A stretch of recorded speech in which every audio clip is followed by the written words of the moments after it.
Well, hello and welcome to a new episode of the Beyond the 80 podcast, brought to you by Neds. I'm your host, Dan Talentire, and as always, I'm joined by some very special guests right across the game of rugby league to talk all the latest news and opinions and have a bit of fun along the way. Speaking of fun, we've got a bit of a fun episode lined up for you today. West Tigers coach Michael Maguire joining us for a very special interview live from his house, giving us a bit of an update on not only how he's travelling throughout the isolation, but more importantly, how it's affected the coaching situation, how he's had to evolve his methods in assisting the players and that sort of thing. So a really insightful interview that we're going to play in full after the break. But we do need to start today with a little public apology. If in case you missed it, here's the fact in question that came up in yesterday's episode involving Josh Allier and Matt Eisenhuth. True or false? Yeah. Matt scored 3 tries in his career. That's a fact. He has never lost a game in which he scored a try. Is that true or false? False. True. It's true. Oh, no. See, I'm the point of difference when I score tries. Now, that fact was reported as true. I was awoken this morning to a WhatsApp message from Josh Allier at 6:04 a.m. I need to make a little public apology here that Matt Eisenhuth has indeed scored in a loss, a 24-22 defeat to the Parramatta Eels in 2018. Now, while this is a public apology, we've got to own that mistake. What is important is it does not change the final result.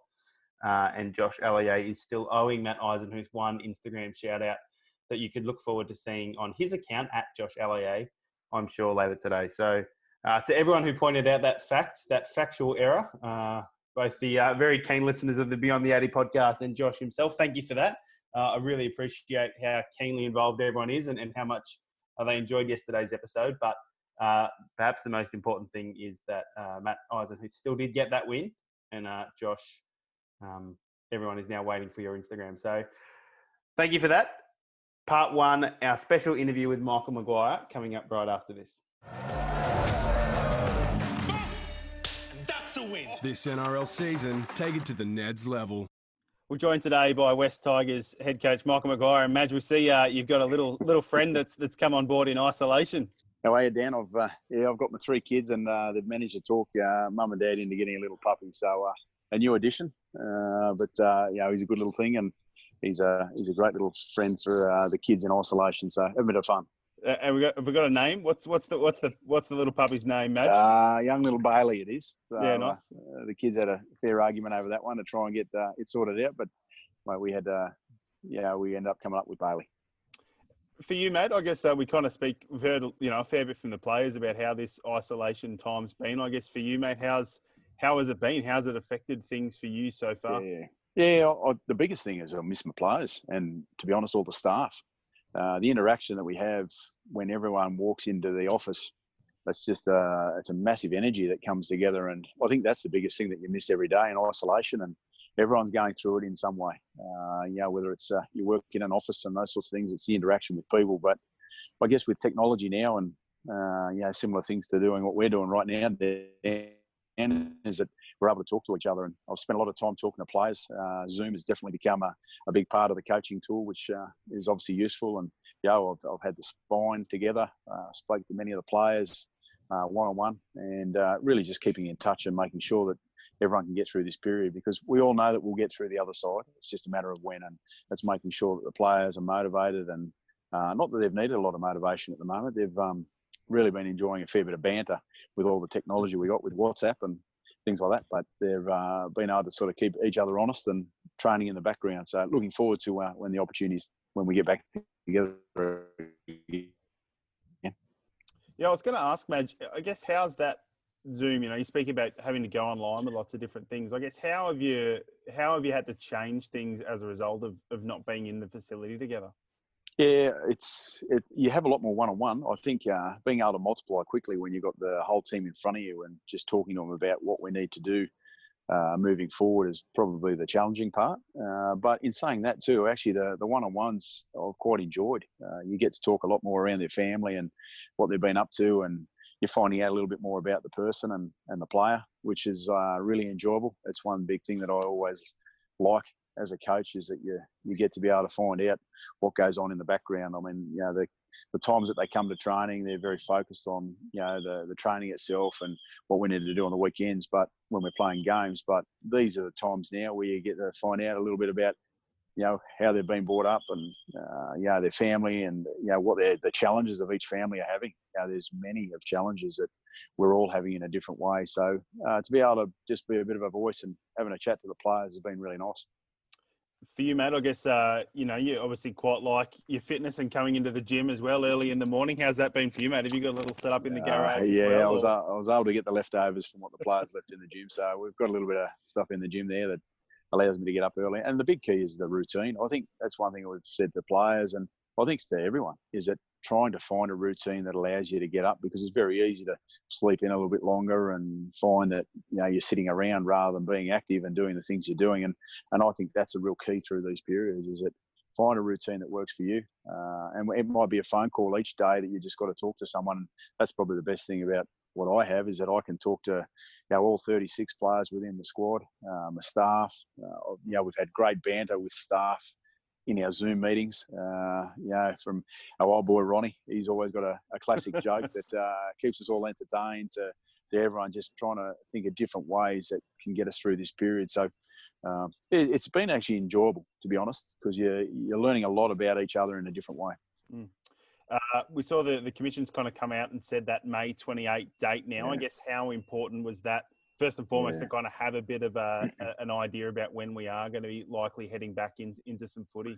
Yeah, it's been really good for the players and the staff and everyone, because I guess one thing we have been doing is sort of floating a little bit at the moment, and there's so much noise and information out there about what could happen and possibly happen. But at least with the date now, it gives us a real focus on being able to have targets and making sure everyone's ready to go when that time comes. I think they're talking about getting back on the 4th or the 6th of May to be able to get back into a bit of training, which would be nice. But we also understand that we need to go through all the right process and the health requirements through those things to get to where we want to get to. But it has really shifted everyone, and you can really feel that in the conversations, which has been good, because I think we all need something that we can focus on. And as players and coaches, we get that every week. So we're missing out on our fix at the moment.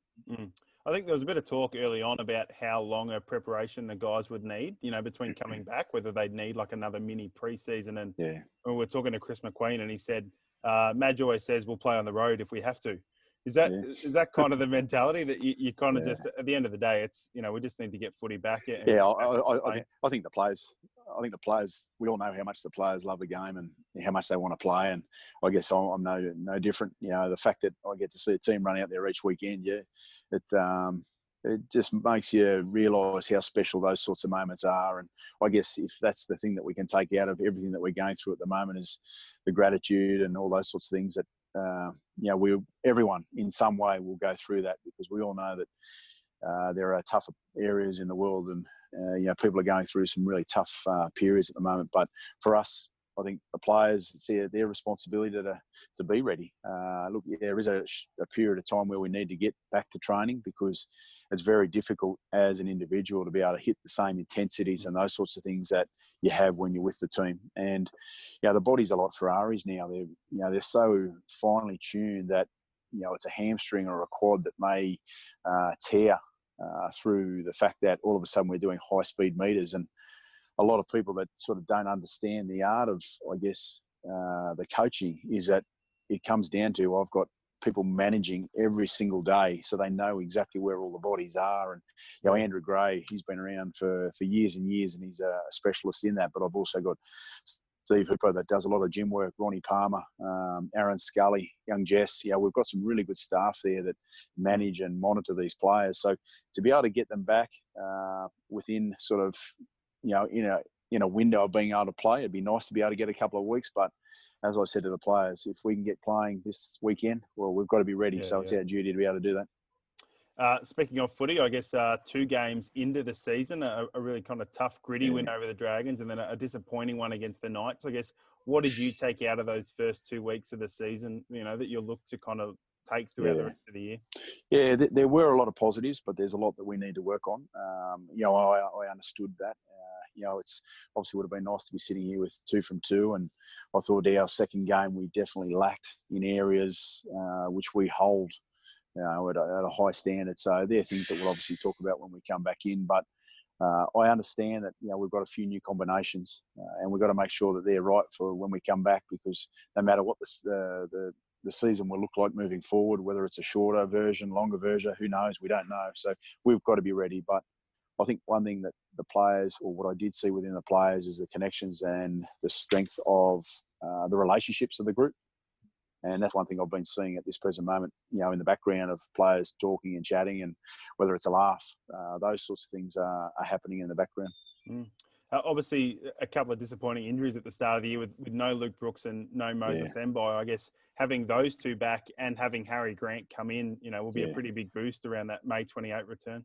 Yeah, definitely. Obviously senior players in Brooksy and Moses. A lot of experience there. And young Harry, he's going to put some great presence in and around the 9, and there's going to be some good little battles there about which way we have to go there. But he's a quality 9, and we've got young Billy Walters that he put some good performances and periods throughout those games that we've seen, and so we've got a few options, and that's the key to obviously what I'm trying to build here at the club is competition within, and that's all we need to focus on. We just got to concentrate on what we've got to do to make sure that each week we can turn up ready to play, and I'd like to think that the players are doing that right now. It must have been such a bizarre time for Harry, I guess, that kind of coming up from Melbourne. It finally got done, and then you watched that. He watched, was there at Leichhardt for that game against the Knights, and then unfortunately the next day the comp got called off. I guess, had you had much of a communication with him around that, or? Yeah, I've spoken to him. I've spoken to all players quite often and checked up, and I think Paul Momorowski was probably in a very similar situation going down, and then within a week he came back, and I got in contact with him, and we got him a little bit of gym gear and those sorts of things, because he's still a big part of what we're doing. And for Harry, I think he was just excited. I think from the excitement of seeing the opportunities that he's at a club, or was at a club that has some pretty quality dummy halves there in the 2 Smiths. So he saw an opportunity now where he could come up and get some game time, and he needs to do that through his performance, as I talk about. But I think he's very very keen to get down here and get playing, just like all of us. Hopefully a couple of weeks until the guys are back training and the staff's back and everyone's kind of back. I guess, what do you do between now and then to kind of get everyone ready? I've enjoyed a lot of time, I suppose, just looking at games. You sort of I've seen the first 2 rounds now, and I've looked at what we may need to fix when we come back and alter and hang on to. So I think my time, whilst I've had a bit of spare time here, is just watching old games. I've gone back to 2013 and 2012 and looked at teams I've coached. I've looked at a little bit of Wigan, of what I've done over there, and just finding little ways that I can improve the group. And I'm looking forward to being able to bring that back to the boys and put that in front of them and go, look, how do we utilise this moving forward? You know the boys pretty well. Who's going to be the most excited for that first training session back? Oh, look, I actually think everyone. Talking to the boys, there's not one that isn't keen to get back and playing. They do. I generally mean they do miss each other, and the banter that they've had is something special. But I think just that moment when we get to walk all into the gym, and that's going to be a moment in itself. The fact that we're back and the world will be trying to get itself back into some form of normality. I think that's the key. And if we can start doing that and getting the teams back together, then I think that's a sign for the world that we are moving in a direction towards where we want to get to. So what I heard there, Madge, was Josh Reynolds is going to be the most annoying. Is that correct? Look, I'm sure it'll be one of them. There's definitely a few. I think Harry Grant's going to be a character as well. No doubt BJ, he'll put his banter in there, but I think Benji will probably be up there with most of them as well. He's like a little kid. Yeah, nice, Madge. I guess for you, mate, just lastly, away from footy, I guess it'd be nice to be, around the kids and back at home with everyone. It's kind of tough at the moment. You can't really go anywhere, but I guess, having more family time is always a good thing. Yeah, I think everyone's probably realised that, and talking to friends and family and even the players, that's one thing that we've all probably taken out of this moment in time, is that we've actually had some quality time with the people we love and our family members, and the ones that you probably haven't got in contact with over some time, you've done a little bit of that as well. You tend to live on the phone a fair bit at the moment with the conversations you have and the people that you probably haven't been able to get in contact with for a while. So that's a special time, and no doubt, we've got another couple of weeks before we actually get back together again, and we'll have some good conversations around, how it's going to look when we come back. So that'll definitely be going on in the background. Well, Madge, I really appreciate your time today. Thanks for taking us inside your home and letting us kind of have a bit of a chat and update. Hopefully we're back playing nice and soon, mate. Yeah, thanks, Dan. Hopefully the little pup won't rip apart the house. We'll see how we go. Thanks.